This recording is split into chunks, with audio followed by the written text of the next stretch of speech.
The Appellate Division of the Supreme Court, let them draw near, give attendance, and they shall be heard. Good morning. I'd like to welcome you all to the Appellate Division of the Second Judicial Department. Today's bench consists of, to my immediate right, Justice Mark Dillon; to my immediate left, Justice Randall Eng; to my far right, Justice Sandra Scroy; and I am Justice William Master. Before we begin argument, I would just like to say that the long-established custom of our court is that we do not permit rebuttal argument. However, on those relatively rare occasions where appellate's counsel finds it necessary to do so, he or she may rise at the close of the respondent's presentation and request this court's permission to either respond to a misstatement of fact made by respondent or to an entirely new contention not found in respondent's brief. Please note that the judges are fully familiar with the facts, circumstances, and issues of these cases, so we ask you to focus on the issues. I noticed that on the brief, 20 minutes is requested. We fully intend to honor your time to argue. So, that being said, may it please the Court, Alan Dershowitz on behalf of Mazel Borukhova, the appellant. I want to begin by focusing on the three hearsay issues that are central to our appeal here today. The witness in the case, the father of the deceased, testified that the defendant's sister, Sophia, had declared to him, quote, "You're going to lose your second child, you're going to lose your son on Sunday." This was introduced for its truth, as evidenced by the fact that the witness also said she was very certain of herself, and how soon after the sister made these statements to you was your son killed, she was asked, and she said 2 days later that obviously was intended to show that the statement was truthful. The people have conceded that under Caban, it would be hearsay if Sophia had said, quote, "There is a plan to kill Malakoff on Sunday." Quote, that would be hearsay as it would be offered for its truth on the conspiracy, and yet they argue that the nearly identical statement, "You will lose your son on Sunday," as distinguished from "There is a plan to kill your son on Sunday," the former was admissible to prove that there was already a conspiracy in place. But the people present conflicting theories as to what conspiracy was on place. Below, they argued that it was a conspiracy to scare, conspiracy to frighten. In other words, the statements that were made were intended to scare him. But that was not charged as conspiracy. And on appeal, they changed their theory. And they now argue that it was a conspiracy to murder. But if it was a conspiracy to murder, number one, it would be entirely inconsistent to alert the victim's father to the date of the alleged murder. So I think assuming you're correct that there's not a conspiracy exception that would allow this statement into evidence and that there was trial error in allowing it in light of all the other evidence of the case, is it a harmless error? No, because there was no other direct evidence in this case. Everything else was circumstantial. This was the only piece of direct evidence. This is an admission, confession, by a family member that there was a plan to kill him. Everything else was inferential. Telephone calls, medical treatment, a range of other circumstantial issues. This is the only piece of evidence that would qualify as direct. What about the defendant's statement, alleged statement to the defendant's alleged statement to the relative of the decedent, that referring to the victim, that his days are numbered? Right. That was very challenging. Remember, it was never reported to the police. The defendant made a very strong argument that that statement never happened. It was an after-the-fact reconstruction, and it was highly disputed. He never reported it to the police. He wasn't clear when he reported it to family and friends. It was highly disputed. And in any event, here you have a statement by a sister, which would be given great credibility. So I don't think you can make the argument harmless error, especially if this is a confrontation issue. The standard of harmless error is very, very high. Now, why can't you make it harmless error when you note the remoteness of this. A sister, yes, close family member, but isn't there a bit of a distance there so as not to make it as damaging as you might portray there? Can you imagine a jury saying, my God, the sister went up to the father on 2 days before this happened. She was sure and certain. And she said, we have a plan. There is, she didn't use the word plan, but we are going to kill. It's all in place. We're going to kill your son on Sunday. I can't imagine evidence that would be more compelling to a jury than one's own sister. And remember, she was available to the prosecution to bring. She would have been cross-examined. She might have denied, might have admitted making the statement. She might have said, I did it on my own. I did it in order to frighten him. I was furious at him because he took over custody. But the very fact that she was certain about it, 2 days later he was killed, a plan was in place. That would be the most compelling testimony imaginable. And then when you move to the second hearsay statement relating to that, which places in the mouth of the defendant, come meet me in the park. Remember how that comes out. Its admission is through the father again. The father says that the victim had purportedly told his father that someone told him that Borukhova had been the one to request that the transfer to the trial be at the park. And listen to how the government uses And not in the office. Is that what it was? Not in the office. Remember, it could have been in the office. Yes. It's very possible that the victim didn't want it to be in the office. But listen to how the prosecution argues this to the jury. The prosecution says, why doesn't she come to the office and pick her up? No, she wants to do it in the park. In other words, the prosecution uses this statement for its truth. She wants to see them in the park. Was there a limiting instruction to the jury? Limiting instruction was a silly limiting instruction. It was consider it because it was a statement made, not truth. I don't even understand that. And I've been practicing law for 47 years. I have no idea what that means. How do you consider it if not for the truth? If it was a false statement, if there was no plan in effect, or if there was no intention to have her meet in the park, it would be totally a useless statement. It's only useful, and the prosecution knew that, and it argued the truth of it. The prosecutor continues to make the argument here. It says in the brief, and finally the existence of an agreement between defendant and Maliup was evidenced by the fact that defendant, not Maliup, not her family, not anyone else, personally arranged with Daniel to meet at the park. It was the personal arrangement. That just doesn't come in under any conceivable hearsay exception.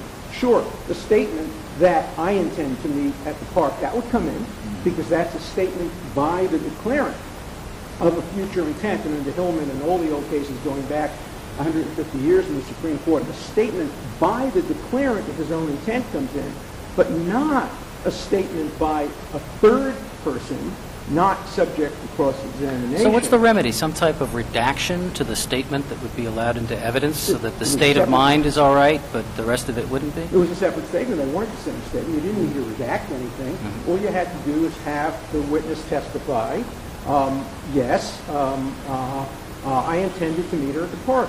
That's it. Then next question, how did you know? Well, that would be struck. That wouldn't be responded to. That happens all the time. Once again, I'm going to return to the point that was made, I believe, by Justice Dillon regarding harmlessness. Right. And that is, I think that we all recognize that there was a very large amount of circumstantial evidence here. Yes. And as you point out, the amount of direct evidence was limited, confined to what you've identified according to your argument here. But what makes this something that is beyond harmless in light of what is confronting the defendant? First of all, a confession is never harmless. I mean, well, this is not a confession as such. I mean, it suggests some criminal responsibility. It's not an actual confession regarding an act. It's as close to a confession as one might imagine. All right. When you put the two together, the statement by the sister says, essentially, your son's going to die. That's a confession to the sister. Then the defendant herself, as a third-party hearsay, says, I want you to meet me in the park. We all know the murder took place in the park. When you put the two of those statements together, what else do you need? That's the whole case. They probably could have gotten a conviction in this case without any circumstantial evidence if you just had those two statements alone. Of course, the jury didn't have to credit the testimony as to those statements. They still have to determine the credibility of the witness, the father. No. All you have to do is determine the credibility of the witness, not the declarant. There's no way of determining the credibility of the declarant without cross-examination. And it could have been the declarant who was not. I think that's what Judge Dillon said. My point, the father, he means the victim's father. Yeah, Yes. my point is that if they didn't find the father to be credible on these points. But they did, obviously. And if they didn't find the father to be credible, they would never have gotten to that statement. But we have to assume, obviously, the government is going to argue that on appeal you take all inferences favorable to the government. Obviously, they did believe the father, and he was cross-examined to be sure, but they believed him. But then, to get to the truth of the statement, you have to also believe the declarant. And in this case, they did believe the declarant because the prosecution asked them to believe the declarant. The prosecution said over and over and over again, number one, there was a plan in effect. How do we know that? The sister acknowledged it. Number two, the plan involved Borukhova herself telling the husband to meet me in the park because that's where the hit was planned. It's inconceivable that those two statements could be harmless in a case which is totally circumstantial without those two statements. Consider the rest of the evidence in the case. Telephone calls. We know that most of the telephone calls were less than a second, were very, very short. They might have been hang-ups. They were evidence that there was a medical relationship. Well, you have the depositing of substantial amounts of funds and the explanation of the relative was going to build a house, yet there's a house on the property. Well, no. There was a house on a piece of property, but there's no house on the property that Borukhova was looking at. She was looking at a variety of pieces of property, but on the deposits begin months before any allegation of a conspiracy here. This guy was in a cash construction business. He had been depositing $9,900 in bank accounts repeatedly. This looks like it's part of a pattern. Your Honors, when there's a confession in a case, the jury sees every piece of evidence through the prism of that confession. There are actually some psychological studies that show that. When you have a confession, the same evidence is seen more powerfully than if you have no confession. If you had no confession in this case, and I'm assuming these two statements are like confessions, then the jury might have been skeptical about the bank deposits. The jury might have been skeptical about the house. But once they see it through the prism of statements by the sister and statements by the defendant herself, then every piece of evidence takes on a different function. That's why confessions are regarded as so unique, particularly in circumstantial evidence. And then you move to the third piece of hearsay in this case, the judicial opinion by Judge Strauss, which is allowed in despite its scathing language. And think for a moment of why the state wants it admitted. The state wants that admitted to show the operation of Borukhova's mind. What they say is the language is introduced not for its truth, but for its effect on defendant's mind. Was there an attempt at a concession? Yes. At trial? Yes. A concession that this decision existed and the way... Yes, and in fact, a stipulation, an agreement that the opinion, the decision itself would come in, the short order form decision would come in, just not the scathing language. And what the government said, what the people said, sorry, I'm just arguing, I keep saying government, what the people said was that no, it's the language itself to show the operation of the mind. Now think of that in connection with the next argument, the why question argument. Well, let me ask you about the language now. And of course, in your brief, you cite, you make much reference to the nature of the justice's decision, the oral decision that was read before the jury, and how, paraphrasing, over the top it was, perhaps. Now, isn't that a concern of the people there regarding the effect of this decision on her state of mind? And that is that all the vitriol and everything that you're speaking of is something that the people might argue might be significant in shaping the defendant's state of mind. Now, isn't that so? That's their argument, and therefore it was very important. But how is that argument not valid? Well, let me explain why. It might be valid if the defendant were then allowed to explain her own state of mind. After all, the government is arguing, the people are arguing, it's the effect on her state of mind. First, it's very speculative. She testified she hardly heard the words. She fully expected that she would get custody back in any event, because Daniel never even moved for custody. He didn't want custody. He just wanted visitation. So she fully expected to get custody back. But then when you combine that with the judge's unbelievable ruling saying that you can't ask why questions, basically you couldn't ask her why she thought she was going to get custody back. It's what's sauce for the goose, however that expression goes. It's good for the goose. It's good enough for the government to operate the mind of the defendant, but then the defendant can't testify under oath why she thought she would get custody back. She could have said, of course I'm getting custody back. I know Daniel. He doesn't want custody. He never asked for custody. He was more surprised than anybody in the world. He's going to give me custody back. In fact, he said to people he's going to give me custody back. This was just a temporary setback. But the judge came up with this idea. You know, I've been practicing 47 years. You probably have 100 years of practice collectively on the bench. Has anybody ever heard of a rule that says you can't ask a defendant to explain why when the prosecution is using the why argument? Listen to the prosecution's closing. She bought the camera because she wanted to wear it to record the murder. Why? This is the prosecution's word. Why? Insurance, in case he double-crossed her. That's why she bought the camera. So you have the prosecution making why arguments. This whole case was about why. But in the course of the defendant's testimony, isn't it correct that much of this emerged, that much of it was developed by the defendant? No. Let me explain why. Number one, the judge said why questions are improper. That means the jury basically heard why questions are improper.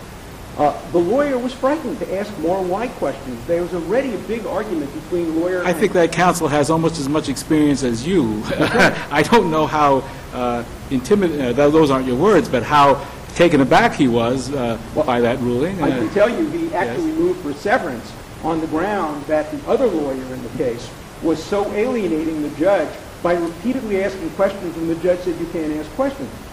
There comes a time when a lawyer cannot be a chattering magpie. When a lawyer cannot keep asking questions, why, and the judge keeps slapping him down, saying they're improper. We only know the why questions that were asked. We have no idea of what the why questions that would have been asked were not asked because of the judge's erroneous ruling. If this court agrees, and I'm confident it will, that the judge's blanket ruling that no why questions are ever permissible in my courtroom because I don't like them, then the issue becomes one of harmless error. And this is a structural question. This is not a question that allows for harmless error, because as the court has said over and over again in Crimmins and other cases, if you have a structural error, an error that denies a fair trial, there's not even an inquiry as to whether it had prejudice at all. Now, I don't want to bore the court by going into the kinds of questions that are frequently asked in why questions, but why didn't you leave or call the police when your husband beat you? I believed he would come after me. Who has ever heard of that question not being admitted in a spousal abuse case? Why did you shoot him? I believed he was about to attack me. Why did you take John's umbrella? I thought it was mine. These are the most conventional and important questions. The government responds to that. People respond to that by saying, well, those go to elements of the crime. But that's not the criteria. The rule of evidence in New York is anything that's helpful in deciding, the jury helps decide an important issue in the case, must be admitted unless there's an exclusionary rule. There is no exclusionary rule about why questions. And why questions was so central to the prosecution's case. Everything about this case was why. Why did she believe she would never regain custody? Why did she have so many phone calls with Malia? Why did she arrange to meet in the park? Why did she buy a button camera? Why did she phone the camera store on the Sabbath? Because she's a religious hypocrite was the answer. That wasn't the reason, because under Jewish law, an emergency can be defined to include the welfare of a child, but she had no opportunity to explain that. And so I think you cannot find harmless error on that issue. Your Honor, I know I'm running out of time. It's okay. It's okay. Oh, please. Okay, thank you. Three more quick points that I'd like to make. Your Honor, Judge Squirrel asked about the issue of payment of money. remember that this is a unique first-degree murder case. This is not your typical New York second-degree murder case. It's first-degree only because there is an element of the crime that a hitman was paid. Now remember, under New York law, if you get a hitman to kill somebody because they love you or because it's a revenge killing or because it's a cultural thing, that's not first-degree murder. But the pecuniary element is in the statute, isn't it? That's right. It's in the statute. It's in the statute. And so you can't do what the people want to do. You can't infer payment from the fact that there was a hitman in this case. Even if you believe there was a hitman, you cannot infer payment from the hitman, because if you infer payment, you're violating the intent of the legislature. The legislature says hitman, second-degree murder. Payment to hitman, first-degree murder. That's why there has to be independent proof of payment. And the only proof that the people submit is the series of payments that were done almost in a regular way. And there's no relevant evidence to show that the payments that they focused on, the two payments they focused on, had anything to do with this case. It was equally consistent with a course of conduct for a cash construction business, which everybody acknowledges he was in. Moreover, there was uncontested evidence that Borukhova had no source of cash. All of her work had to do with hospital and insurance, and she had no cash business, and therefore that element seems to be missing. And the government's She was in private medical practice, though, in part, wasn't she? But insurance medical practice. In fact, there's testimony in the case that the only uninsured patient she took was Melia, and that was not done for money. So if Your Honor scour the record, and as I know you will do, you will find no real evidence elevating this case from second-degree murder to first-degree murder. Now I want to turn to the closing argument, Your Honor. Many of you probably know Steve Scaring, who's one of the most distinguished lawyers practicing in this area of the country. When a man like Steve Scaring says to the judge, Your Honor, I'm sorry, I've been working tirelessly. It's Thursday night. This is the first I've heard. I've been told by the law secretary I can make my closing on Monday. I'm now told on Thursday night I have to make my closing on Friday. Your Honor, I cannot do it. I represent to this court as a member of the bar. I cannot do my closing argument tomorrow morning. And if you make me do it, at the very least you have to make the prosecution do it, because they won't be able to do it either. And the judge says no.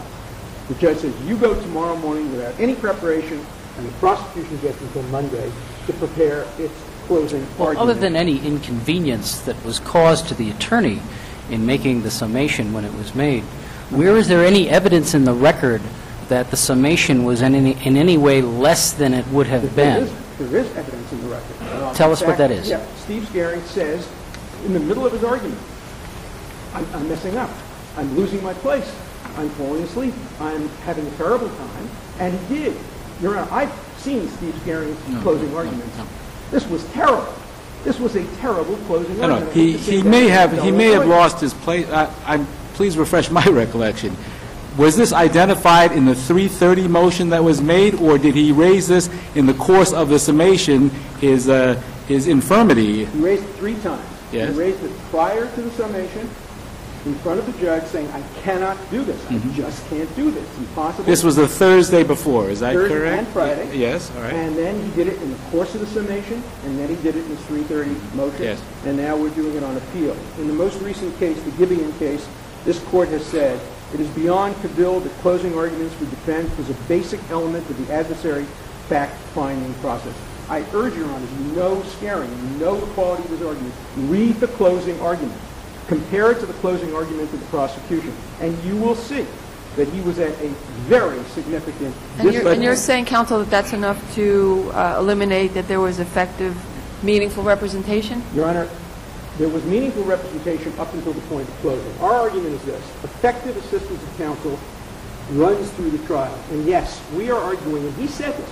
He used his own words. He said, Your Honor, I cannot provide effective assistance of counsel. He did not provide effective assistance of counsel at the closing argument. Now, anticipating the people's rebuttal to that, though, they're going to say that this was a terrific closing argument, Your Honor, notwithstanding the fact that perhaps counsel lost his place once.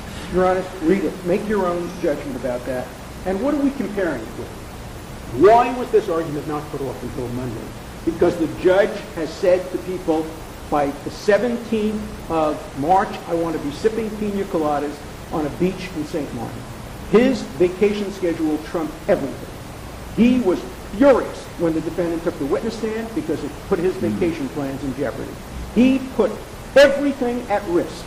He compared the defendant's religious rights, her right to a fair trial, to his vacation plans. Your Honor, he should have canceled his vacation plans. This is a murder case, and you don't make decisions affecting a person's life based on whether you want to be sitting at a beach sipping pina coladas. That's just an abuse of discretion. If there were a good reason for this, you might even look at the argument. I don't even think you have to reach the argument in this case except on the harmless error notion. No judge should have the right to change his legal secretary's statement that you have all this time to prepare and then say, no, you have to do it Friday because I have my vacation schedule.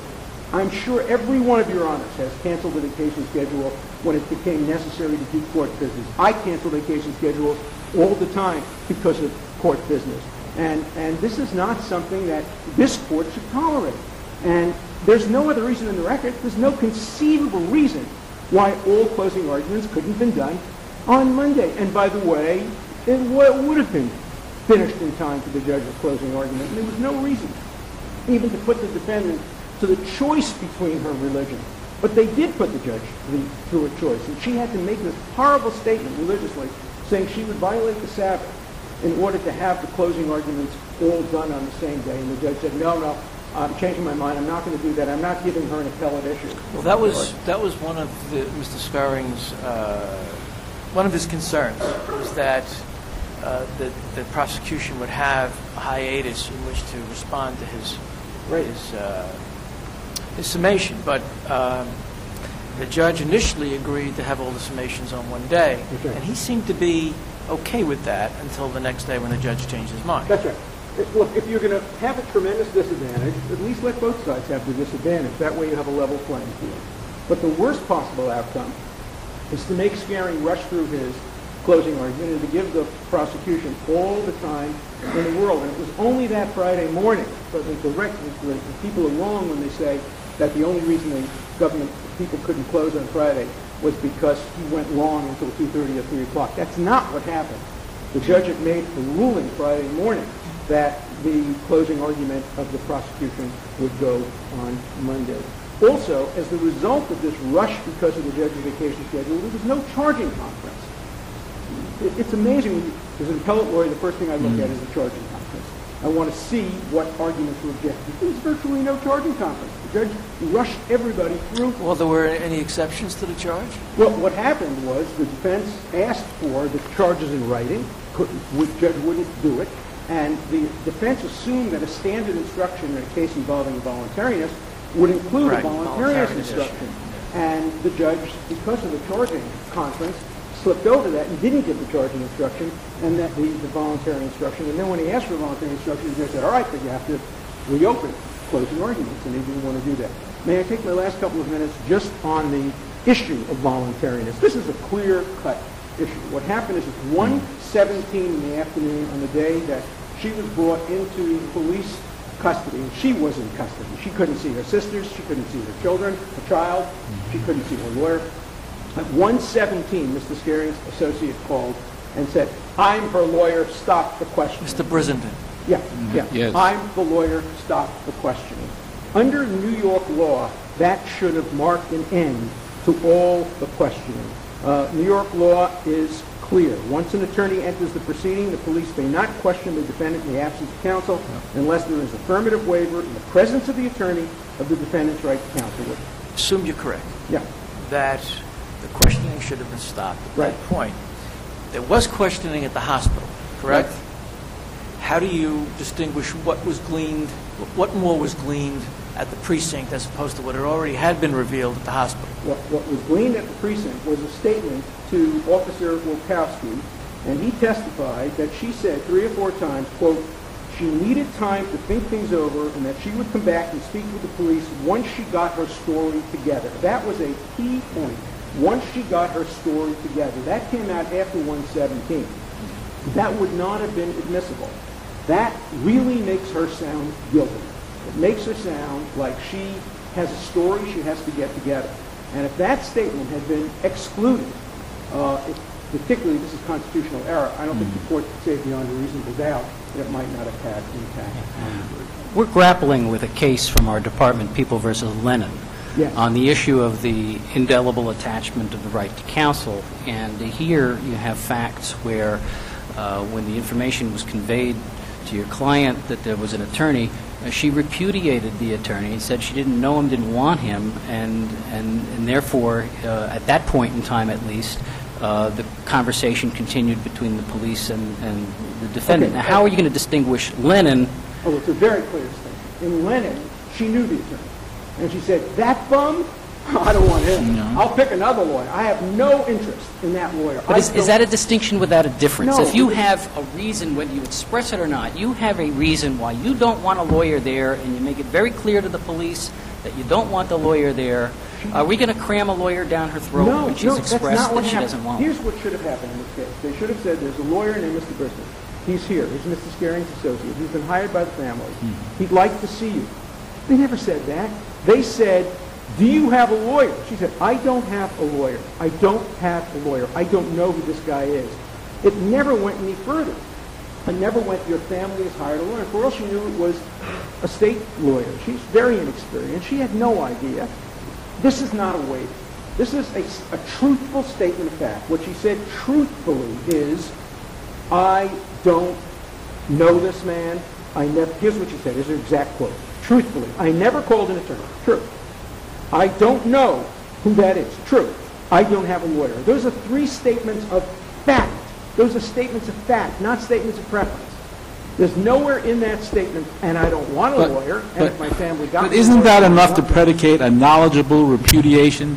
Isn't that enough? A knowledgeable repudiation Yes. in the presence of a lawyer. And now Lennon doesn't have the presence of a lawyer because there was real repudiation. Your Honor, I think this is a perfect case to see the distinction between Lennon, which is a repudiation, and here, three statements of fact, just descriptions of the truth. She told the truth. Didn't call a lawyer. I don't have a lawyer. I don't know who that is. The follow-up should have been, his name is, he was retained by your family. And by the way, why wasn't he allowed to see her? They claim she's not in custody. Why wasn't she allowed to walk out and say, oh, hi, Mr. Burlington, who are you? Oh, you want to be my lawyer? Fine. Why was she not being allowed? If the people say she was not in custody. If she was not in custody, anybody's entitled to see the lawyer. What's coloring part of this is the fact that she was technically a witness to a homicide, so they were in part of their investigation at this point. But a witness to a homicide has the right to a lawyer.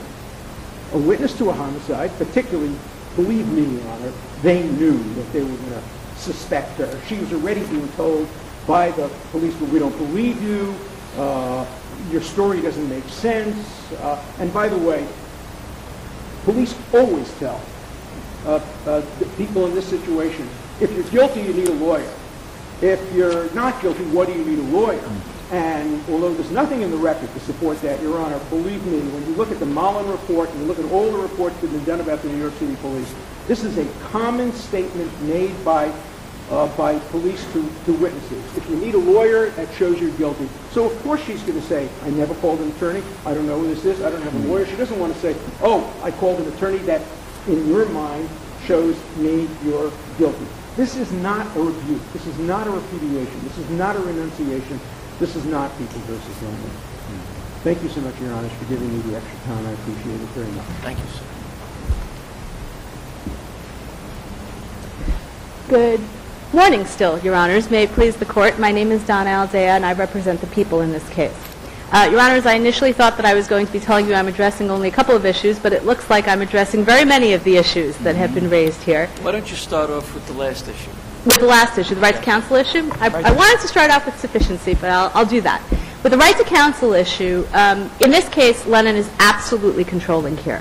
First of all, with respect to what the law is in New York on the right to counsel, the law is clear, and this was established by the Court of Appeals in People v. Grice, that the right to counsel is personal to the defendant. It is not a right that belongs to the attorney. It is not a right that belongs to the family. It is a right that belongs to the attorney. Now, the reason behind the entry rule that was established by the Court of Appeals in Pinson and Arthur is an acknowledgement that there is a desire not to interfere with a pre-existing right to counsel.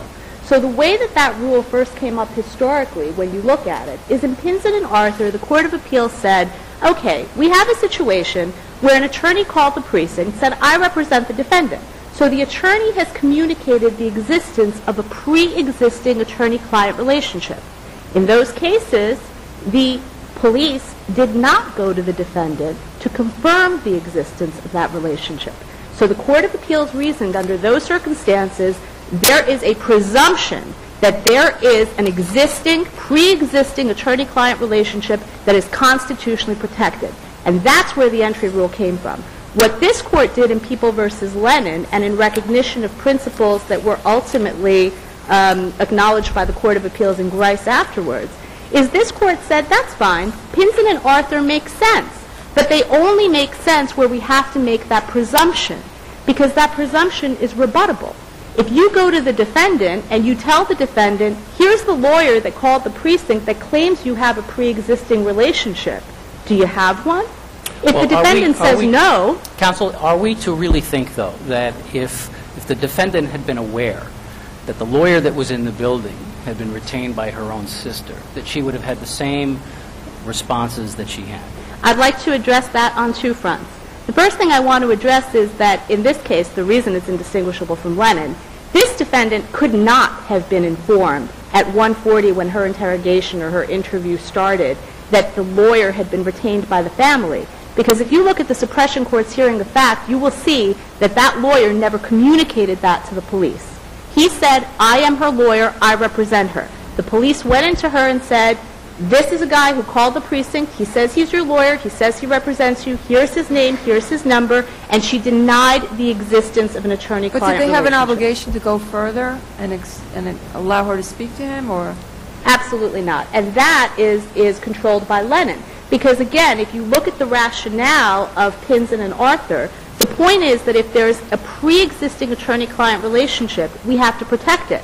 But if that's out, if you take the legs out from under that by the defendant who controls the right saying there is no pre-existing relationship, then the constitutional right loses its legs. There's no longer anything to protect. And that was the foundation of Lennon, which is precedent that is controlling on this Court. But another foundation of Lennon is that it's a personal, knowledgeable, knowing repudiation of a specific individual. We don't have anything nearly as strong as that here, and that is of concern to this bench. Actually, that's the second way that I wanted to address Justice Dillon's question. Yes. I actually think that when you look at it, when you look at the difference between repudiation and Lennon, and between repudiation and waiver, I should say, a repudiation under Lennon can happen outside of counsel's presence because it undercuts the right.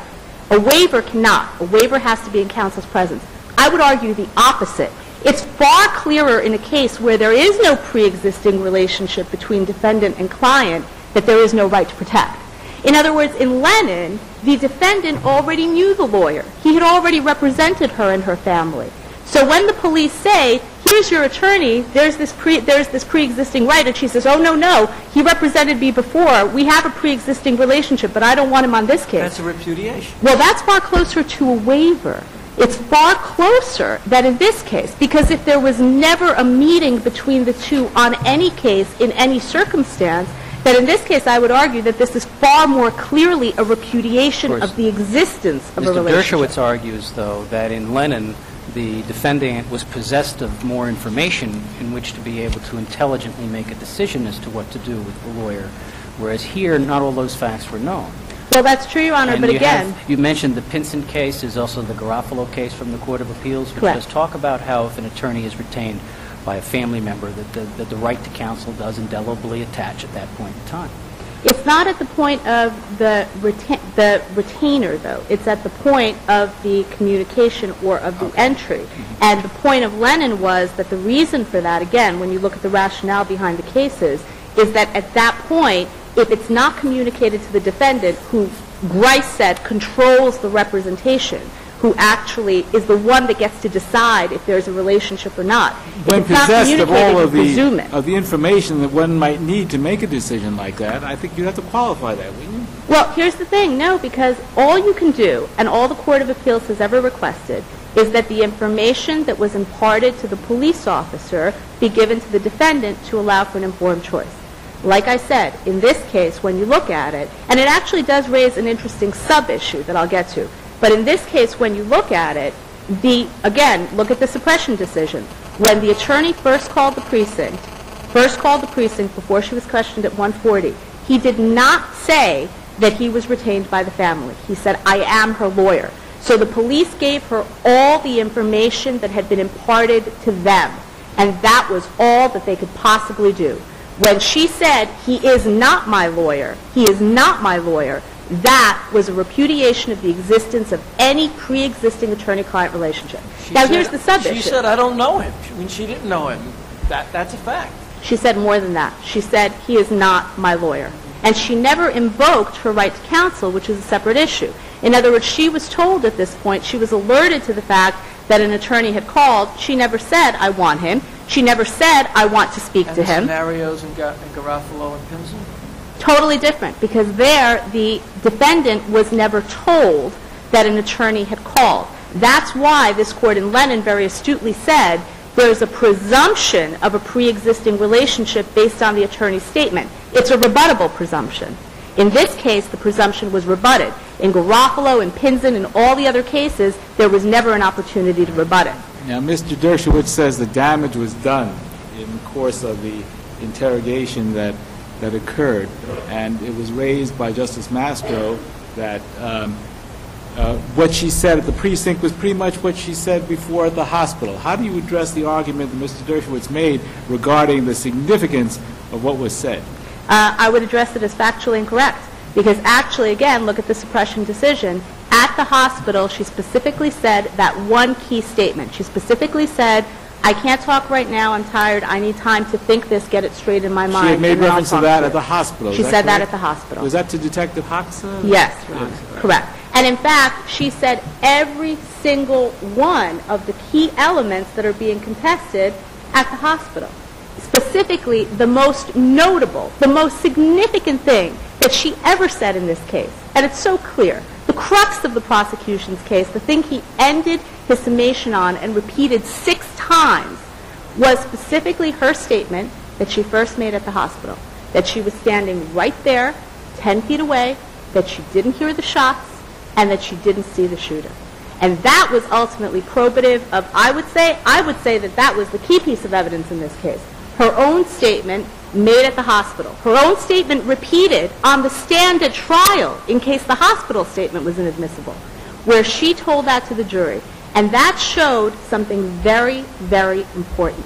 In combination with the people's proof, where it was shown that, in fact, this defendant was late, that, in fact, her sister Sophia was the one that was standing at the park, it showed her knowledge of something that only the murderer would have known, that only she would have known from conspiring with him, from agreeing with him. She knew, and she revealed in that statement, that he was going to use a silencer because she didn't expect to hear any shots. That's why her story made sense. And that was the crux of the prosecution's case. That was her admission, and that was repeated by her on the stand. In fact, beyond that, Your Honor, I would say that with respect to the hospital statements, she actually acknowledged every part of the statement she made both to Hoxa and to Detective Wilkowski when she was on the stand testifying, even the other details.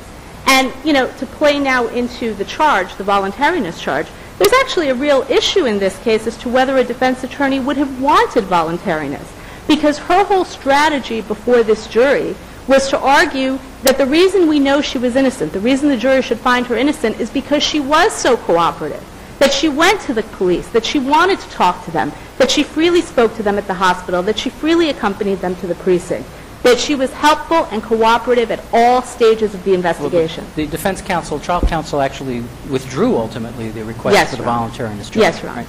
And so it's waived. In fact, that was a strategic decision, and it reveals 2 very important things. Initially, when the voluntariness charge wasn't given, there was, in this case, a charge conference. I think it revealed that they didn't want both sides to have the opportunity to reopen and to hear another argument from the people. Specifically on voluntariness. Exactly, yes. Right. Now, here's the thing that's interesting about that. It revealed something else, too. Yeah. When you look at this in juxtaposition with his other claim, which is that he didn't get to sleep and he had unfair time because he didn't get to finish his summation or prepare it adequately, the court gave him a double opportunity here. It gave him an opportunity for a voluntariness charge, and it gave him the opportunity, gave all parties the opportunity to reopen their summation. He would have had an ability on that Monday to readdress the jury after having slept a restful weekend, to readdress things that the prosecutor may have said, and he turned it down. And that is an indication to what Mr. Scaring's strategy was during the summation. The grand ineffectiveness here that's alleged is that at one point in a 2-hour summation, where Mr. Scaring spoke eloquently, where I think he barely relied on any notes, he gave a 2-hour beautiful summation, and at one point in that, the middle of that, he said, "Oh, I'm sorry, I lost my place. I didn't sleep much last night." That is ineffectiveness. That is a deprivation of meaningful representation. Defense attorney argues here that we don't know what he might have said. It would have been better. He says, compare it to the prosecutor's summation. The prosecutor's summation was much better. And I submit to you, yes, it was. And it was much better because there was overwhelming proof of guilt in this case. Because Stephen Scaring was faced with a situation where he had an overwhelming case with incredible proof that he had to contest. And worse, he had a defendant who took the stand and whose testimony was revealed false in every single detail, every single explanation that she provided. Faced with that, certainly the summation that he gave was more than meaningful. It was as good as anyone could have done. And a one second lapse where he said, "I lost my place." But when an attorney of such high reputation takes the position that he was less than great, isn't that something that we should be considering here regarding the ability to convey to the jury all of the arguments that the defendant is relying so deeply upon? Well, Your Honor, you know, part of the strategy of delivering a summation, and I think it's essential that he said this before the jury, part of the strategy, as Stephen Scaring certainly knows, when you're delivering a summation and when you have proof that's difficult, it's nice to be able to tell the jury, "Oh, don't hold this against my client. You know, it may not be as good as it could possibly be. I may have a lapse. I may not have slept. Think it's better than that." That's strategic. Counsel, That's strategic. Counsel, we all read the colloquy between the trial judge and Mr. Scaring. To say it was a little disturbing is an understatement. All right, he had a 5-week trial here. 7 weeks. 7 weeks. It wasn't really an unreasonable request to have a couple of days to prepare for a summation. Let me address that. Let me address that on 2 levels. The first level is that they're actually on 3 levels. I'm sorry, 3 levels: constitutional, statutory, and then in terms of general fairness, okay, in terms of what was said. First, on a statutory level, the criminal procedure law explicitly contemplates that a prosecutor will get more time to sum up than a defense attorney. Explicitly. Because it sets forth an order of proceedings.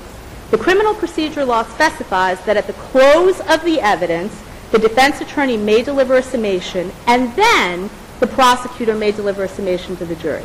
So inherent in that is 2 things. First, there is no time that is statutorily built in for preparation. To the contrary, the statute says at the close of the evidence. So summations could happen immediately, and often do, usually do. The next part of it is that built into that is that the prosecutor sums up after the defense attorney. So what does that mean? It means that if the summation happens to be on a day that goes to the end of the day, if the summations happen to be very long, then the prosecutor will go the following day. In the case of a weekend, the prosecutor will go the following working day. And that is built into the CPL. The constitutional level now, this is my second of my 3, is that the Constitution nowhere guarantees, there is no constitutional right either to time to prepare a summation or to equal time to prepare a summation. It does not exist. And then there's a free exercise issue, but I'll kind of get into that in the third. And then the final point on this, Your Honor, is the record. When we look at the record here, what happened when you fairly look at the record here, Judge Hanafi told all the parties, every single day, every single sidebar. And in fact, he actually notes this at one point. He says, I have to look at my cheat sheet for this, but he says at one point on page 4432 of the transcript, he says, quote, "Come on, Every time we had a sidebar, I kept telling you, we're going to sum up on Friday, we're going to sum up on Friday. That's it. So the defense attorney, like all the parties, knew that summations were happening on Friday. Now, counsel stands here and argues, well, in fact, I wrote down his quote, no judge should have the right to change his law secretary's statement. No judge should have the right. So the court responded, the law secretary doesn't wear the robes. Is that what the court said? No, I'm saying that counsel just made that argument now. Yes. Now, here's what happened. The reliance, if there was any reliance on what the law secretary may have said, it was not justifiable. Because the judge had said summations are on Friday. On Wednesday night, allegedly, and this was recounted by counsel on Thursday, on Wednesday, he didn't speak to the law secretary. He didn't speak to the judge. He didn't clarify with the judge if the schedule had changed. He instead spoke to Maliev's counsel, who said, I had a conversation with the law secretary who said that we're going to be summing up on Monday. I don't want to go into hearsay yet, but, you get the gist. That was not justifiable reliance. Now, on Thursday, he comes in and brings it up with the judge. And the judge said, I never said that. I don't know where she got that. I never said that. We're summing up on Friday. Let's look at the detriment, in fairness. The detriment here was that Wednesday, which was a night that this trial went until past 7 p.m., the detriment was that counsel said he didn't get to prep on Wednesday. He went to sleep. So essentially, he lost one night of being able to prepare a summation. One night. That was it. That was it. Because by Thursday morning, he knew again he was going on Friday. How can you characterize that request that he made on Thursday as anything but reasonable? Your Honor, the question is not whether the request was reasonable. The question whether it was an abuse of discretion to deny it. I understand what the ultimate ramifications of that are. But, again, it wasn't an unreasonable request. You know why it was unreasonable, Your Honor? Because the schedule of this trial had been set all along. And counsel says, and I think he actually says We all know trials go off like yes, that. absolutely. Did they know all along that the record would approach some 5,000 pages? Yes, Your Honor. They knew that 5,000 Yes, pages. and in fact, one of the reasons, and this is one of the things I wanted to point out unreasonableness, counsel has, Mr. Dershowitz has just argued to this court. He says, and I tried to write down his quote, if they had shown a good reason other than the judge's summation schedule, then this would be okay. Let me give you the good reason. Look back at voir dire. Everybody knew this was going to be a 7-week trial. Everybody knew from the beginning. It was very difficult to tell the jurors that they had to sit for 7 weeks, and the jury was exceptional. And Judge Hannafy made a promise to this jury during voir dire that the trial would go 7 weeks and no longer. He made them a promise. And in fact, he sat a juror, one alternate juror, which the record reflects, was actually leaving that day because the trial had already gone a little bit longer than anticipated. You could say that. I agree. He did. So that, Your Honor, my answer is, that's your good reason. This wasn't about the judge's vacation schedule on May 17th, no matter how counsel wants to paint it. May 17th was far away. I think March 7th. St. Patrick's Day. Yes, that was even farther. So sometimes you can make mistakes, yes. Sometimes I can, yes, but only on that. Only 2 months. Only on that. Okay. But on St. Patrick's Day, we were far from that date at the time that this was happening. There was a good reason, and the good reason was that. Now, the other thing that I want to point out here is that the judge actually did agree in this case to allow everybody to go on Monday. And when you look at the record in this case and the way that it was actually developed, it was a very, very lengthy record. What initially happened is the judge said, I'm fine with that. But he expected that deliberations would go a little bit longer than they did. Deliberations were very short here. The judge had no way to predict that. So thinking that deliberations would be longer, he said, I'm fine with that. We'll all go on Monday. The only thing is that I want to make sure that we're not going to lose jurors and go past schedule. I want to make sure that if we need to, during deliberations, work on a Friday or work on a Saturday, we can do that. And was an alternate lost just before deliberations? Did that happen? Yes, Your Honor. All right. Yes, Your Honor. All right, And so, with that very reasonable concession, if deliberations went farther, the defense attorney said, let me ask my client. And Mazel Tov Borukhova said, I would rather die than ride a bus past sundown on a Friday. I would rather die than violate the Sabbath. What happened over the next several tens or more of pages is that counsel started to negotiate the terms of when we could sum up. And counsel started to obtain from his client waivers, some of which Mr. Maliev didn't agree to waive, and then some of which kind of went back and forth. She wanted to be able to sleep in the courtroom. Yes, Your Honor, which was not Sleep in the possible. courthouse. Right. And then at the very end, and the best indication of the practical effect of this is to look at defendant's own brief before this court. When you look at how defendant characterizes the waiver of the religious rights that ultimately occurred here, defense counsel's own brief says this was a compelled, coerced concession.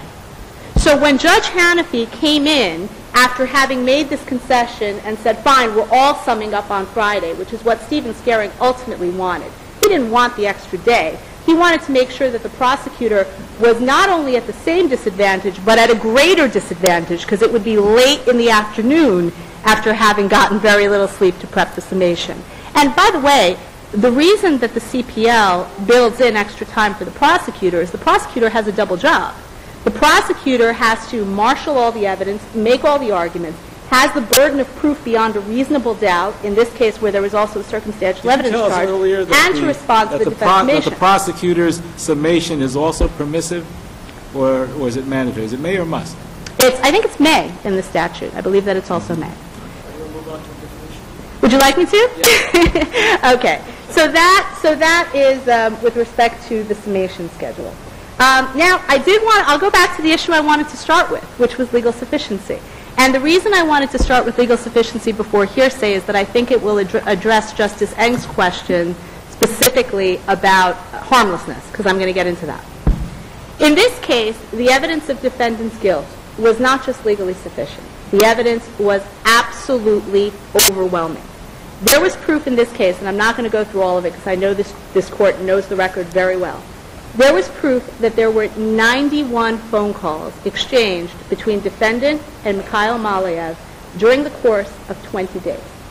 And it's not just the number, which is what defense attorneys said. It's not just the number of calls. There was proof that those calls started on a date that was only significant to one person, the defendant, because they started on the date that Judge Strauss issued that scathing, venomous, poisonous order changing custody. Then there was proof that from those 91 phone calls, a total of 65 of them occurred in the week preceding Daniel's murder, in a 4-day period. 20 of those calls were on one day, the peak of the frenzy of the phone calls. And again, that was a day that was significant to only one person in this entire world. Not to Mikhail Maliev, the shooter. It was significant to defendant because it was the day on which the court ordered custody transfer actually took place, October 22nd. 20 phone calls on that one day. The evidence also showed, with respect to the payment, that after Daniel was killed on October 30th, that flurry of phone calls, 20 phone calls in one day, stopped. It stopped. And from that point, there were 3 phone calls ever made between those 2 phones again. There was one on October 30th that was made after Mikhail Maliev got back to Georgia. This is 2 days after the shooting, after he got back to Georgia, from him to her. Then his records show him driving into New York from Georgia, and that's significant too.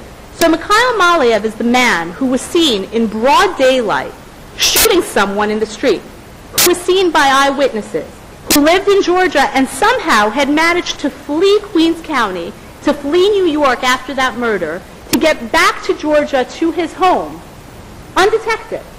And yet, after speaking to defendant one time, he drove back to Queens, back to blocks away from the crime scene where he had been seen in broad daylight holding a gun and killing someone in the street, drove back to Queens for the sole purpose of the next day going to defendant's office, 2 more phone calls the day he goes, on November 7th, goes to defendant's office, meets with her, she notes the meeting in her appointment book, and she testifies. Why did the murderer, who was seen in broad daylight killing someone, drive back to the crime scene? Oh, to pick up his lab work. You see, she was his doctor, and she had lab work that he wanted to get back. In other words, he came instead of asking for a fax for lab work, was her testimony, that the jury was supposed to credit.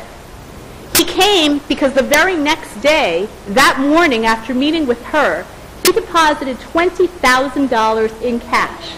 He deposited into 8 different bank accounts.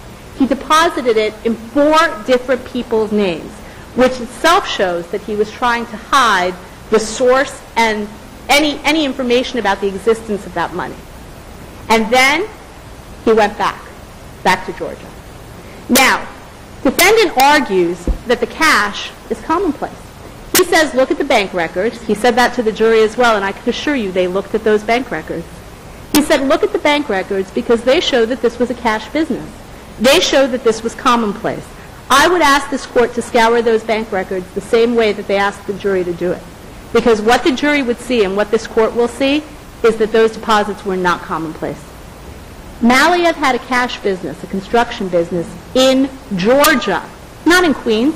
Well, we have, of course, reviewed the evidence, and there is very, very strong evidence regarding Maliev. But where is the evidence, though, connecting the defendant here with all of that? And again, we have to examine that regarding the harmlessness of any error. The evidence connecting her is the fact that the phone calls, the 91 calls before Daniel's death, were between her phone and his. The evidence connecting her is that the motive was hers. The evidence in this case did not show a single connection between Maliev and the victim, Daniel. Not one. In fact, to the contrary, although defendant claims that I misstate the facts in my brief when I say this, the evidence showed to the contrary. It affirmatively showed that they had no business dealings. It affirmatively showed that they probably didn't know each other, and certainly it showed from the phone records that they had never had any communications. This was in Kaikam Malakov's testimony, who actually stated on the stand, and I think the quotes were, he stated on the stand that in all the time he had known his son, he never heard his son speak of Maliev, and he never knew of any business transactions that the two had had. What about the medical records that were in the office? The medical records were so probative of her guilt. They so played the other way. First of all, the medical explanation for the calls didn't make any sense because in the context of what I just discussed, coming back to Queens after you've just killed someone to pick up a lab report didn't make sense. But worse than that, when all of the medical records were compared, and in this case literally all 50 medical records were put into evidence before the jury, painfully, all 50 medical records showed that the Maliev's files were unlike any other. The Maliev's files were handwritten in pen in one ink, as though they had been done in one sitting. When you look at them, and they are in evidence, so I would urge you to do so, on Mrs. Maliev's file, she actually started writing her address in Georgia and crossed it out, and then wrote her old address, because clearly, at the time she was supposed to have been writing this years back to complete her medical history, she didn't live there. The medical records showed that the EKGs that had been allegedly administered to the Malievs were the only EKGs of any of the 50 that had a date timestamp that was months off from the date of the appointment noted in the file. The Malievs' medical files showed that the medical histories were largely uncompleted, and then her testimony showed that based on her medical files, Maliev would have had to have been in her office receiving an EKG with his wife on a date that his plane records showed that he was in Israel. They would have needed to show that the date that she claimed she gave his EKG was a date when he was back in Georgia. You see, it was the day after their Mother's Day meeting, their May 14th meeting. And she probably thought he was still here and testified, as the medical record showed, as it was noted in the file that you guys can look at. I'm sorry, that your honors can look at. In that file, it specifically said that on May 15th, the EKGs were administered. She testified to it. And in fact, his cell site showed, and his plane record showed, he was already back home in Georgia.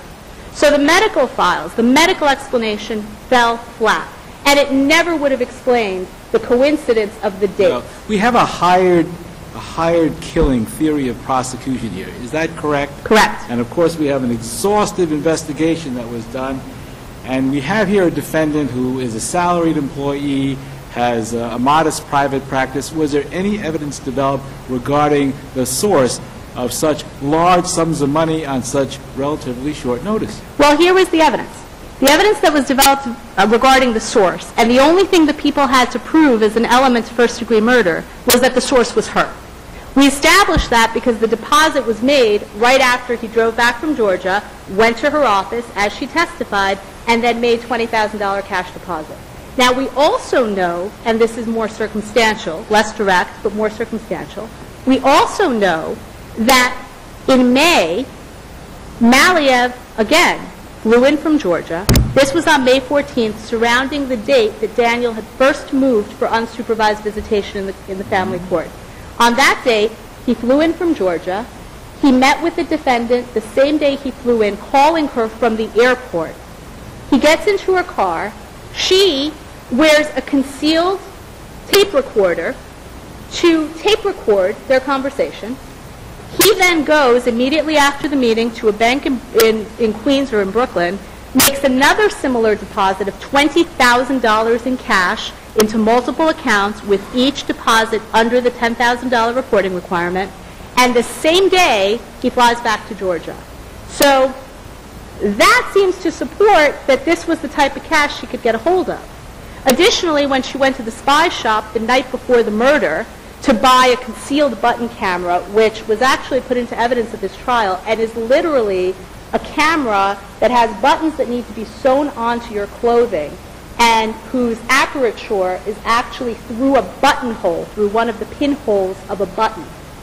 She bought that at the spy shop, not paying with a credit card, not paying with a check, but with $750 in cash. Now, her bank records didn't show withdrawals for any of those amounts, but the people don't need to show, and defendant misleads the court when defendant claims that the people need to show the source of the funds. It would be stupid indeed. Not on a dollar-for-dollar basis, but I mean something to account perhaps for this. There's a great difference between $750 and $19,000 plus dollars, isn't there? Yes, Your Honor. And but we're talking about someone whose income is pretty easy to document. No, Your Honor, absolutely not. No? Why not? Because there is no requirement that people keep their money in the bank. There is no requirement that when you hire someone to murder your husband, you pay him with a check or you make a $20,000 withdrawal. That is not one of the elements of murder for hire. And was that developed that her banking was investigated and she had no accounts or anything of that nature? There was no evidence. Her bank records, I don't believe, were put into evidence at all I don't recall seeing them. No, they were not in evidence. I think her bank records were looked at, and obviously, I mean, you can glean from the fact they weren't put into evidence, there was no withdrawal of that amount that would account for it. But again, people can have money under their mattress, and it's not an element of murder to prove, of murder for hire, to prove the source of the funds in terms of a bank account. When they say to prove the source of the funds, I don't even need to prove payment, actually, for murder for hire, just the promise or the expectation of the receipt of something of pecuniary value. But in this case, we did show payment. We showed the source of the funds from her to him, and that is sufficient. We did it circumstantially, but circumstantial evidence can be used to establish any element of the people's case, any element. There is no distinction between establishing payment by circumstantial evidence or establishing intent or establishing that a person was killed. In fact, to give the court an example, this court has held in People v. Popal that even in a bodiless homicide case, where there is no proof of even a body to show that the victim was killed, circumstantial evidence is sufficient to uphold that conviction. Circumstantial evidence is sufficient to show that a person was killed when you have no body. It is certainly sufficient, legally sufficient, to show payment. And the test, just to get back to the standard, which I probably should have started with, but which I'm sure the court knows, the test is not whether there are inferences that might be consistent with innocence. The test is whether, viewed rationally and viewed as a whole, and viewed in the light most favorable to the people, with all inferences drawn in the people's favor, a rational trier of fact could have found that the elements of the crime were satisfied. And that is certainly satisfied here and far beyond. Now, you'll notice that when I went into how overwhelming this evidence is, I didn't talk at all about the threats. I didn't talk at all about the hearsay statements. I didn't talk at all about Judge Strauss's decision. And the reason I didn't do that is to show you that contrary to what Mr. Dershowitz has argued here, that those were the central pins of the people's case, the crux of the people's proof, those were not the crux of the people's proof. The people's proof was overwhelming without any of those things. Are you conceding that there was error to allow the statements? Not at all. Not at all. So let's take a look at the hearsay. Actually, I'm going to start with the why question before I get into the hearsay.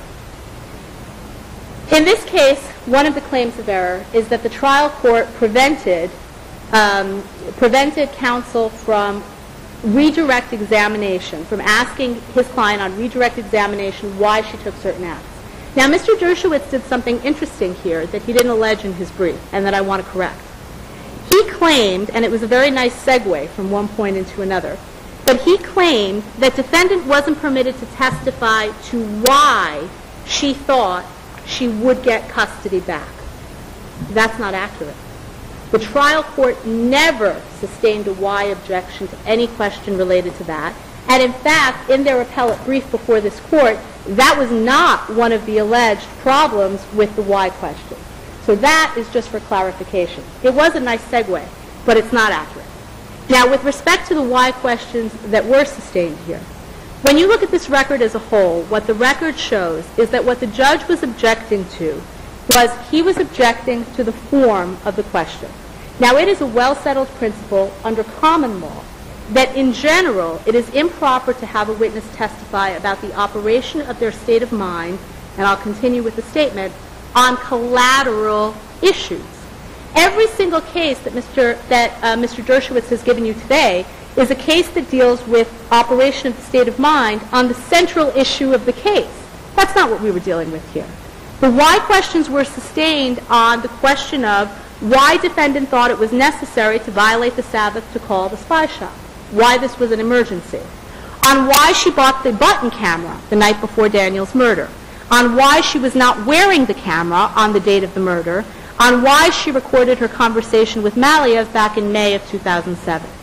Those were not central issues. They were collateral issues on which the objections were properly sustained. But more than that, the judge didn't even prevent the information from coming out. The judge simply said, I don't like the form. Don't ask her why. Put it another way.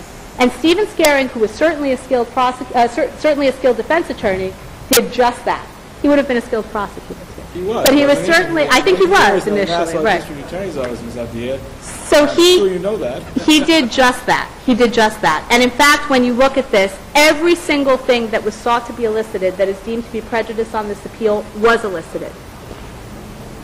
Defendant was allowed to testify that she thought it was necessary to violate the Sabbath because it was an emergency. This is page 4390 of the record. That emergencies are not limited to matters of life or death, but could include family emergencies, 4388. Why she bought the button camera? She testified to record the meeting with Daniel, 3972, as Dr. Davidson, her psychologist, told her she should, 3973. She said that the button camera was permitted to say it was used because a large camera might make things worse for Michelle. That's a direct quote. And she wouldn't see the button camera, 4364. And then counsel devoted 3 pages of his summation to arguing these points. She testified that why she wasn't wearing the camera on the day of the murder was that she couldn't put it together and make it work, 4365 of the record. And counsel used that on his summation, as did the prosecution, to show why she was late. She testified that she recorded her conversation with Maliev, quote, to document her signature on a real estate contract. That was on 4005 and 4236. And that was because she had no lawyer when she negotiated the contract. That was the reason to document my signature. That's a quote. On summation, counsel argued again this point to the jury, and his quote was, the reason she taped Maliev was, quote, she wants to have some evidence because she doesn't have a lawyer. So all of this came out. And I know, Justice Eng, you had said that most of it came out, and so wasn't it harmless? I would correct that. Not most of it. All of it came out. Defendant has not pointed to a single answer to a single question that was not ultimately elicited when Mr. Scaring decided to abide by the court's ruling and change not the content, but just the form of his question. Well, but by the form of the question, that sort of prevented, perhaps, the defendant from being able to express this as it expressed a state of mind that she might have had. I think that might have been part of what they were arguing was flawed here, in that she was not permitted to testify regarding what she was thinking and why she was thinking in that sense, instead of just, the factual recitation which you just set forth. Well, Your Honor, if counsel was able, the whole point of it is that the witness testifies to the facts they observe, the things that they do, the circumstances that underlie it. It's counsel's job on summation to put the argument together. And that's what occurred here. Defendant ultimately testified to all the facts, all the circumstances, everything relevant, and counsel was able to put it together on summation. The defendant doesn't need to be able to make the argument. Now, with respect to the hearsay issues, and I do believe that these are the last ones. First, with respect to Judge Strauss's decision. Judge Strauss's decision in this case was not hearsay because it was not admitted for the truth of the matter asserted. Specifically, Judge Strauss's decision, in terms of its truth, constituted, and I'm going to quote defendant's own brief, she called it, quote, a vitriolic, scathing, venomous, scorching, poisonous, all separate quotes from different pages, condemnation of defendant's attitude and mothering juxtaposed with the testimonial to Daniel. Exactly. That's exactly why it was so probative. It wasn't probative to the fact that defendant was a bad mother. The people didn't need to prove in a murder trial that defendant was a bad mother, and particularly didn't need to prove it when the jury could see for themselves the videotape of the transfer that showed defendant's mothering style. What the people needed it for was to show that upon hearing those words from the judge that she testified 3 times she knew would make the final custody determination, she realized that that order of custody, that temporary transfer, was not going to be temporary, and that she was going to lose Rochelle, which she never thought was possible when all that was before the court was the motion pending for May when she met with Malia, that motion about supervised visitation. So that was why both it was non-hearsay and why it's probative value. There was a limiting instruction given, is that correct? Correct, Your Honor. This. Now, was that instruction enough to dull the potential prejudice there?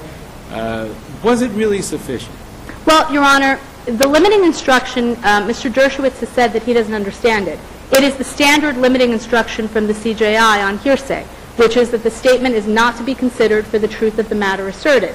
So it seems pretty... Well, here, I mean, you're talking about some heavy-duty descriptions of the defendant here. Now, doesn't that call for a more sophisticated limiting instruction to avoid the character assassination, so to speak, of the defendant? That's not the purpose of it. The purpose is to show how it operated on her mind and how it motivated her. Now, shouldn't there have been a stronger and more effective instruction? Perhaps, and perhaps if the defendant had requested it, that issue would be preserved for this court, and then the instruction might have been given. But defendant at trial raised no specific suggestions to the court's limiting instruction. And following up Judge Eng's thoughts here, I mean, this isn't just some correspondence that's put into evidence. This is a finding from a judge of a court, and from that point of view, it might have more of an impact on a jury. Yes, but when we look, so now we're out of the hearsay realm and into the question of weighing potential for prejudice versus probative value. Here's the thing. There is a potential to prejudice. But the test is not, as defendant characterizes it, simply whether it's prejudicial. It's a balancing that has to occur. So statements that are very prejudicial might nonetheless be admissible under the court's discretion, because it is a discretionary determination, if the probative value is exceptionally high. In this case, the probative value could not be higher, because this furnished defendant's motive for the murder. That is the ultimate probative value. Why wouldn't that element have been satisfied by a concession that the decision was what the decision was? Yes, Your Honor. And in fact, that's actually it's very telling as to why the defense conceded that so quickly. Defendant said, we agree. You can put in the order transferring custody. The problem is that for the people to establish that this defendant committed murder for hire, that she would kill her husband, have her husband killed and shot in the street in front of her 4-year-old daughter, it wouldn't have been sufficient for the people to show a temporary change of custody, which is all the short form order said. The motive for murder was not that Michelle had been temporarily given to Daniel. The motive for murder was that hearing the judge's scorching, venomous, vitriolic decision, she knew That it wasn't going to change. she knew that she was going to lose Michelle in the permanent determination that was made. That was the motive for murder. And that was why the other decisions simply would not suffice. Now, Your Honors, with respect to Daniel's statement of future intent, and I only have one more after that. Daniel's statement of future intent is this. I'm going to go through this one quickly. On the morning of the murder, Daniel told his father, quote, he's going to give the child to the mother today, not contested. And she's not coming to his office, although he's working, but he was going to the park, not contested. So the defendant conceded that those were proper statements of future intent admissible under People v. James. The only part that was contested was when this seemed strange to the father, as he knew that Daniel had an office full of patients, the father asked, why are you going to the park instead of having her come to the office? And Daniel said, she asked me to bring the child to the park. Now, the first, in terms of the merits of this, the first thing is this is clearly admissible under James, because when you read James, James says that a declaration's inclusion expressly or impliedly of past events involving others, I'm quoting, motivating or explaining the declarant's plan does not demand exclusion or even excision, at least when the event is recent, is within the personal knowledge of the declarant, and is so integrally included in the declaration or design as to make it unlikely that the latter would be true in the former false.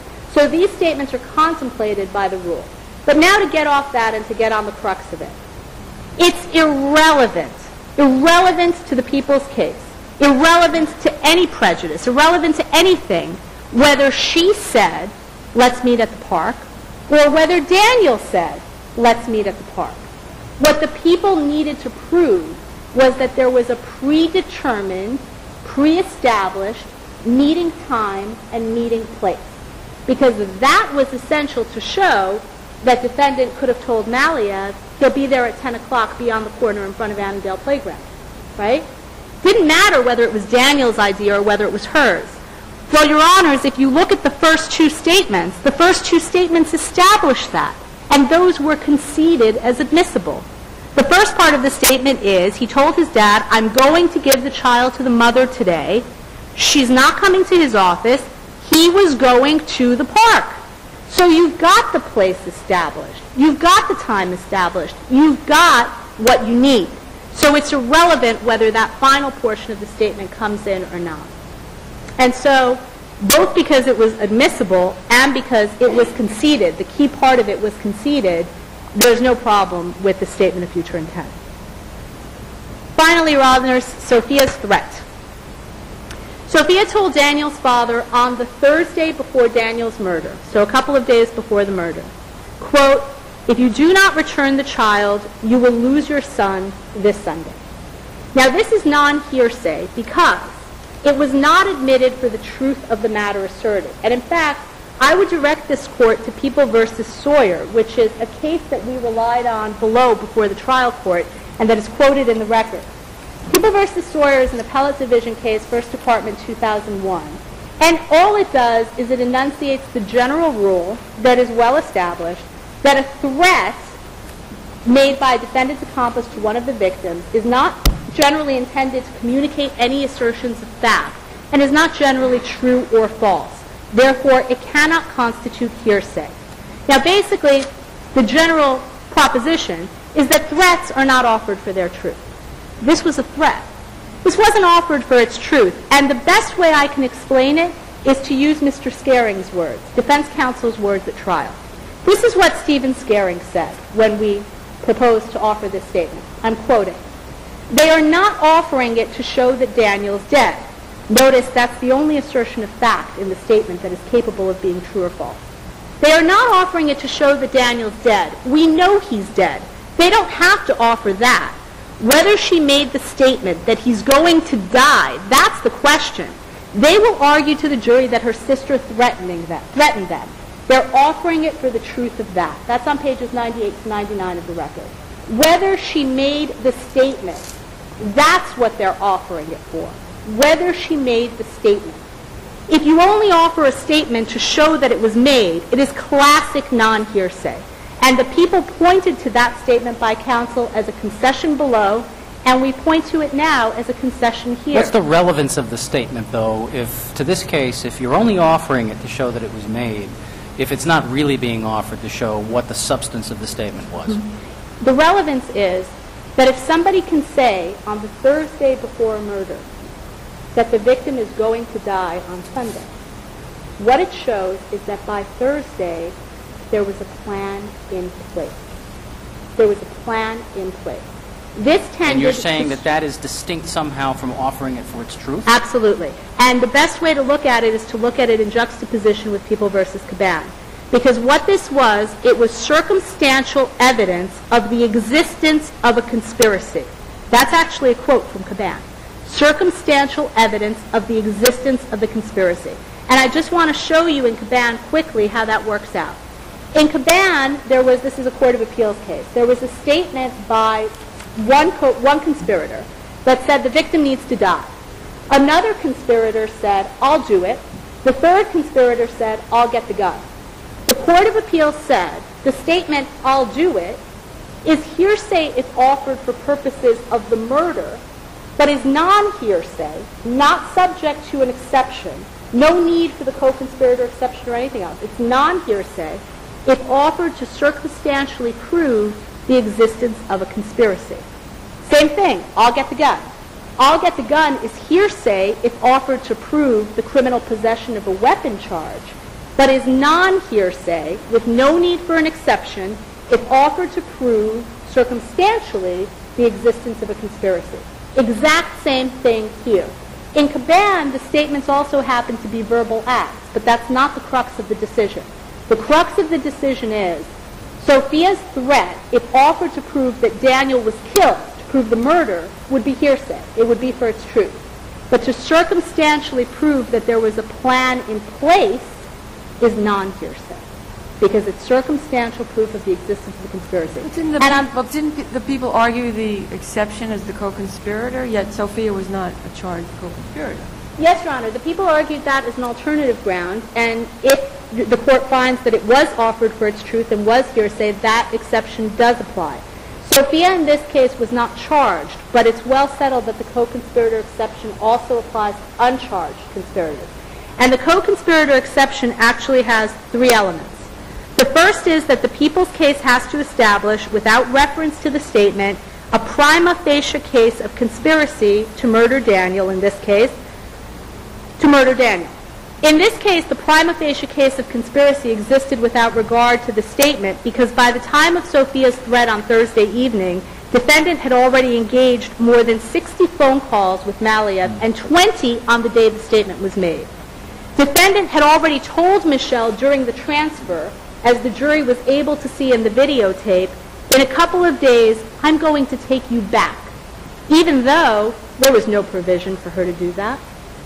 Defendant told Ezra already by the time this statement was made, Daniel took my child. His days are numbered. Everything is decided about them, okay? Which also makes the statement harmless under People versus Sawyer, which is the case I cited before.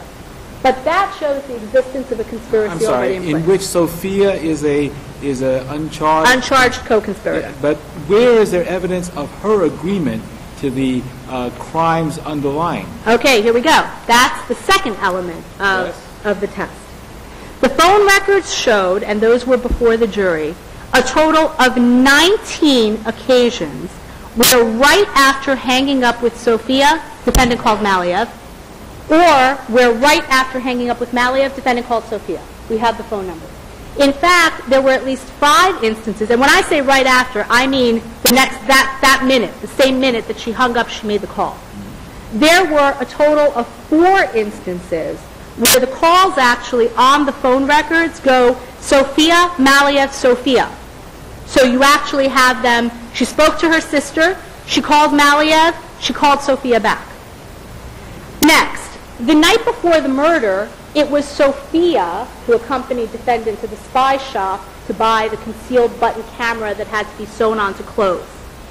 The morning of the murder, the phone record showed that defendant spoke to Sophia, not anybody else, 5 times before 10 a.m., the morning of the murder, which was right before she was getting ready to meet Daniel. The phone records, I'm sorry, not the phone records anymore. The evidence showed, and this is the most compelling proof, that Sophia was present at the park on the day of the murder, and that she is the one who met Daniel, not the defendant. And what the eyewitnesses testified to is that Sophia was standing 10 to 15 feet away from Daniel when he was shot. And when Maliev was standing there, pulling the trigger, burst into Daniel's back, and then pausing and twice more, Sophia didn't flinch. She didn't have been surprised. She didn't scream. She didn't bend down to see if Daniel was okay. She didn't call 911. She didn't ask for help. She didn't run. She stood there, the eyewitnesses testified, and watched as he fell, and then took Michelle into her arms, turned, and walked into the park. And when the police arrived at that scene, Sophia was there. And unlike Cheryl Springsteen, and unlike the other of the people's witnesses who came forward to speak to the police, Marisol Ortiz and Natalie Tabois, who were just walking their dog, Sophia, who knew the victim, Sophia, who had witnessed him killed, Sophia, who was with his daughter, told the police nothing. Nothing. She didn't even come forward to say that she was there because she was adhering to defendant's plan. The plan was defendant was going to be the one at the scene. Defendant was going to be the one that would be seen administering aid. She would be the one that no one would suspect because she was there with her daughter. She would be the one that would say, I was swinging my daughter and I didn't see anything and I didn't hear anything because she knew there would be a silencer and no shots would be heard. So Sophia stuck to the plan. That is your evidence that Sophia was a conspirator. Not an observer, not someone who just knew about the plan, but an uncharged co-conspirator to this crime. The final element is that the threat to Kaika had to have been made in furtherance of the conspiracy.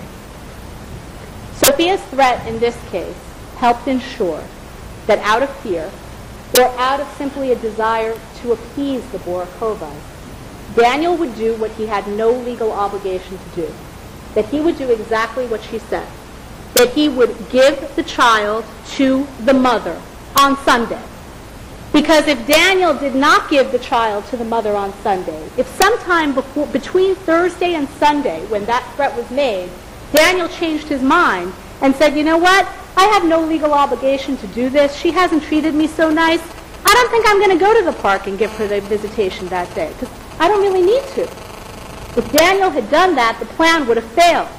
So the statement was absolutely in furtherance of the conspiracy to ensure that he came to the park to give the child to the mother on Sunday, which is what the threat asked him to do. Finally, Your Honors, harmlessness. I would much rather this court hold that there is no problem, or alternatively that it is under the co-conspirator exception. I hope the court does so. But ultimately, it doesn't matter. Because ultimately, defendant made a threat that was far more probative, far more damning. Defendant told Ezra Malikov on that same Thursday, when Ezra saw her on the street and said, why are you so agitated? Why are you so nervous? She said, because Daniel took my child. And he said, he'll give the child back. And defendant said, no, he won't. His days are numbered. It's been decided, okay?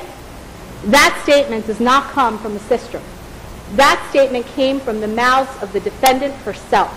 And that statement was so probative that Sophia's statement paled. It paled. And in comparison to the rest of the evidence in this case, which Your Honors will note again, when I went through legal sufficiency, I didn't touch any of this. And I didn't touch it on purpose because even without any of this icing, even without any of this detail, the people's proof was still overwhelming. And it allowed only one possible reasonable inference, an inference consistent with the jury's verdict, finding this defendant guilty of conspiracy, guilty of first-degree murder, guilty of planning with Maliev and paying him to kill her husband. Thank you. Your Honor, Commissioner of the Court, may I make a few comments and observations about the record? About the record, yes. Thank you. First of all, the judge never made any finding that Sophia was a co-conspirator. That is essential. You hear very strong arguments, jury arguments, but the judge never made a finding. Moreover, Sophia was available, and that's another criteria. So she was available. She could have been called. There was no finding that she was a co-conspirator. The threat makes no sense at all, because under cases like Caban, if you say something to your fellow co-conspirators, that's admissible.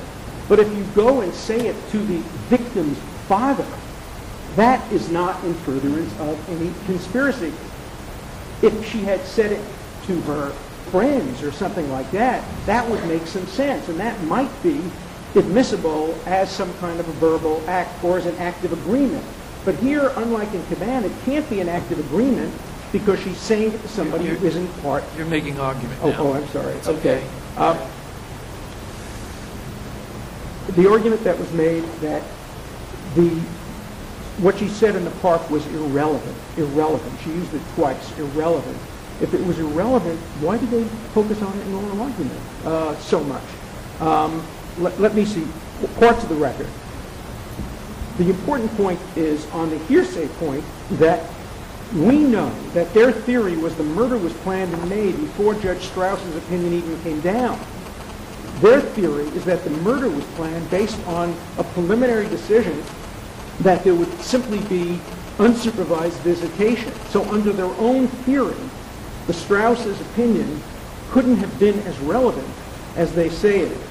Just a few more points, Your Honor. They say, why didn't we ask her, why did you expect to get your daughter back? They claim it was never asked. Of course it was never asked, because the judge had repeatedly shut down these arguments. And they do misstate the record when they say that all the why questions were disallowed as collateral issues. I point, Your Honor, to the case and the record on pages transcript 3972, 3974. You'll see what happens. Scaring tries very, very hard to reframe the question. And he reframes the question, sustain, sustain, sustain. They were first initially denied on the form of the question, but when he reframed the question, they were constantly reframed. She makes the distinction between something that's material and something that's collateral. It's a very nice distinction. The judge simply never made that distinction. I challenge anybody to find in the record the judge making the distinction between collateral and direct. He simply said, I don't accept why questions in my courtroom. It was not about I don't like the form. A representation was made that there was no connection between Daniel and the hitman. There was a connection between Daniel and the hitman. On the day before the murder, there was an eyewitness who saw the two of them arguing, saw Daniel arguing with the hitman. And that could have been used at trial, but because there was no severance granted and because it was a joint trial, it was impossible to introduce that evidence by Borukhova. Because if Borukhova introduced the evidence that there was a prior relationship and there was an argument between the hitman and the victim, that would have strengthened the government's case against the hitman, which only strengthens the government's case against Borukhova. So that's a misrepresentation of the record. I want to spend my last just 2 minutes on the issue of the statement and whether it should have been admitted. A new argument was presented on appeal, a new argument that the cases distinguish between pre-existing counsel and no existing counsel. Your Honor, think of the implication of that. If you have to have pre-existing counsel when you're brought to headquarters or to the station house for interrogation, who does that favor?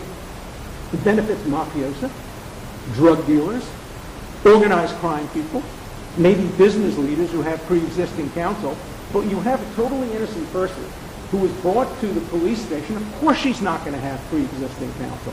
That can't be what the Lennon case is about, the distinction between pre-existing counsel and not.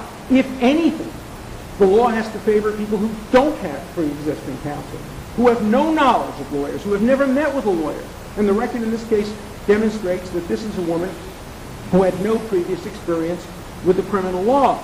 And we're told that she said, "He's not my lawyer." I challenge her to find a quotation in the record that says that. That's a false quotation. She never said, "He's not my lawyer." She told the truth. "I don't have a lawyer." And what she said in the hospital was completely different from what she said in the police station. Here's what she said in the hospital. She wanted a little time. She wasn't feeling well, and she would talk to me after she gets discharged from the hospital. What she says under interrogation is she needed time to think things over. She would come back and speak to the police once she got her story together. And believe me, the government never argued the first statement, because that's not incriminating. The first statement is, "I'm not feeling well, I'll come back when I'm feeling well." The second statement, which comes only after the violation of the constitutional rights occurred, once she got her story together. Now, final point. The argument was made that Mr. Scaring could have had a closing argument. All he had to do was accept the judge's kind offer to let them both reopen. Totally false statement. Here's what the prosecution said when he asked for opening, just on that issue, just on the issue of voluntariness. The only issue before the court at that point was, could there be an additional few minutes of closing on both sides just on the issue of voluntariness? What the people are suggesting is Scaring could have violated the court's order and reopened his closing argument. Nonsense. He would have been shut down in a minute. So he had no opportunity to make a closing argument. And then I just want to point out one little irony. When it comes to a waiver with Mr. Scaring present about the religious issue, she says, "Oh, if you have your lawyer present, it's a coerced waiver.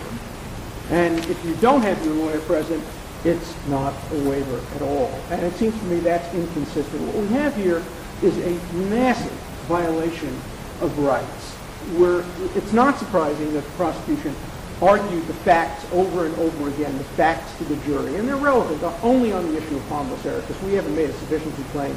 In general, we've made a sufficiency claim only on the first-degree murder.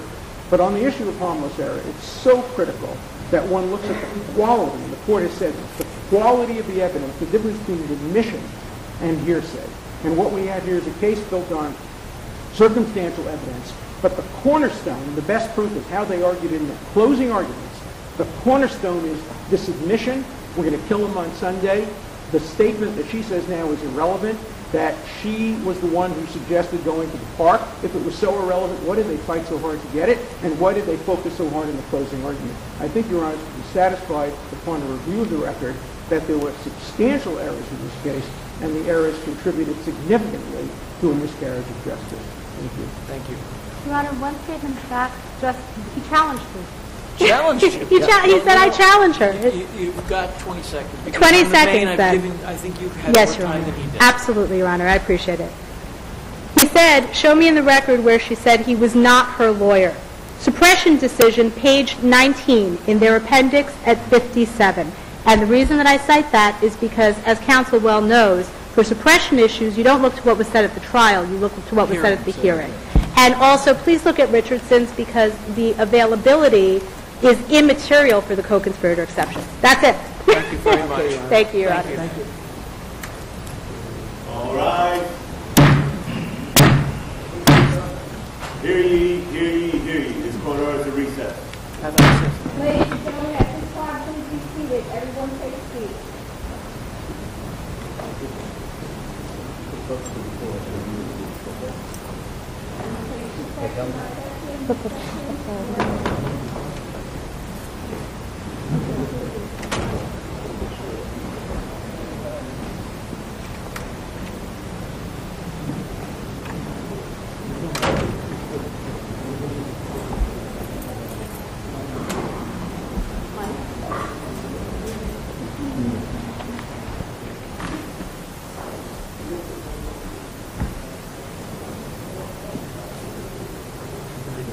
Show